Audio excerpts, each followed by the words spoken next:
Happy new year ସାଙ୍ଗମାନେ। ଆଜି ତ ସକାଳୁ ମୋର ଚାଲିଲା କାମ ଆଉ। ଆଜି ତ ଯେହେତୁ ନୂଆ ବର୍ଷ ଆଉ କ'ଣ କରିବା, ଯାହା ବି ହେଲେ ଭଲ କରିକି ପିଲାମାନଙ୍କୁ ଟିକେ ଦବାକୁ ପଡ଼ିବ। କାକରା ତରକାରୀ, ଆଜି ମଟର ତରକାରୀ ଆଉ କାକରା ଛାଣିଥିଲି।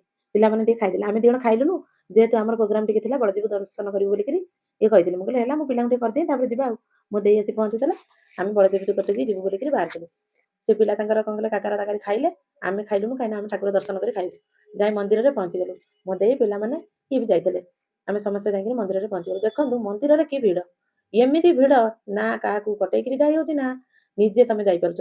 ମାନେ ଏତେ ଭିଡ଼ ବାପା ଲୋ, ଏତେ ଲୋକ! ଏ ମହାପ୍ରଭୁଙ୍କୁ ଦର୍ଶନ କରିବା ପାଇଁ ଆମର ନୂଆ ବର୍ଷରେ ବହୁତ ଭିଡ଼ ଲାଗିଥିଲା। ଦର୍ଶନ କଲା ପରେ ଆମେ ପିଲାମାନଙ୍କୁ ଟିକେ ନେଇକିରି ପାର୍କ ବୁଲେଇ ଦେଇଥିଲୁ। ଯାହା ହଉ ପାର୍କରେ ଟିକେ ଫାଙ୍କା ଥିଲା। ସେଇ ପାର୍କରେ ଟିକେ ବସିଲୁ। ବସିଲା ପରେ ପିଲା ଖେଳିଲେ। ମୋ ପୁଅକୁ ଦେଖୁନାହାନ୍ତି କେମିତିଆ ଖେଳ ଖେଳୁଛି। ଗୋଟେ ଲମ୍ବା କ'ଣ ସେ ହେଇଛି, ତା ଉପରେ ଚଢି ଯାଉଛି। ମୋ ଦେଇ ଝିଅ ତା ପଛେ ପଛେ ଯାଉଛି। ମୋ ଦେଇ ତ ଛାନିଆ ହେଇ ଡିଆ ମାରିଲା ଆଉ ତାକୁ ଧରିବା ପାଇଁ ଆଉ। ପିଲା ତ ବହୁତ ଚାଲାକ, ସିଏ ଗୋଟା ଗୋଟା ପାଦ ପକେଇକିରି ତଳକୁ ପଳେଇ ଆଇଲେ। ଦେଖନ୍ତୁ ମୋ ପୁଅ ଆସିଲା, ତା ତଳେ ତଳେ ସିଏ ଆସିଲା। ଆଉ କେନ୍ଦ୍ରାପଡ଼ା ପ୍ରସିଦ୍ଧ ତ ଜାଣିଛନ୍ତି ରସାବଳି। ଠାକୁର ଦର୍ଶନ କରିବୁ ଆଉ ରସାବଳି କେମିତି ଖାଇବୁନି?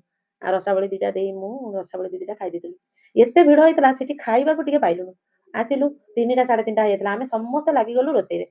ମୋ ଦେଇ ତରକାରୀ କଲା, ମୁଁ ଡାଲମା କଲି, ସିଏ କାକୁଡ଼ି ଫାକୁଡ଼ି କାଟିଦେଲେ। ସାଙ୍ଗ ହେଇକିରି ରୋଷେଇ କରିଦେଲୁ। ରୋଷେଇ ନ କଲେ ଖାଇବୁ କେମିତି? ପିଲାମାନେ ବି ଖାଇନଥିଲେ। ସେ ରସାବଳି ଦିଟା ଖାଇକିରି ଆସିଥିଲେ। ଆସି ସମସ୍ତେ ଯୋଉ ରୋଷେଇ କରିକିରି ଖାଇଲୁ।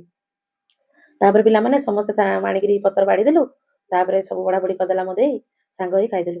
ଆଉ ଠାକୁରଙ୍କୁ ନୂଆ ବର୍ଷରେ ମୁଁ ସମସ୍ତଙ୍କ ପାଇଁ, ମାନେ ଏ 2026ଟା ସୁଖ ସମୃଦ୍ଧିରେ ଭରିଯାଉ। ଠାକୁରଙ୍କୁ ମୁଁ ଆପଣଙ୍କ ପାଇଁ ଠାକୁରଙ୍କୁ ମୁଁ ଏତିକି ପ୍ରାର୍ଥନା କଲି। ମୋ ପାଇଁ ମଧ୍ୟ ପ୍ରାର୍ଥନା କଲି, ଆପଣଙ୍କ ପାଇଁ ମଧ୍ୟ ପ୍ରାର୍ଥନା କଲି। ଏ 2026 ବହୁତ ସୁଖ ସମୃଦ୍ଧିରେ କଟୁ। ଆମେ ଖାଇ ପିଇକିରି ସମସ୍ତେ ମୋ ଦେଇ ପଳେଇଗଲା, ଆମେ ରହିଲୁ। ନମସ୍କାର ସାଙ୍ଗମାନେ।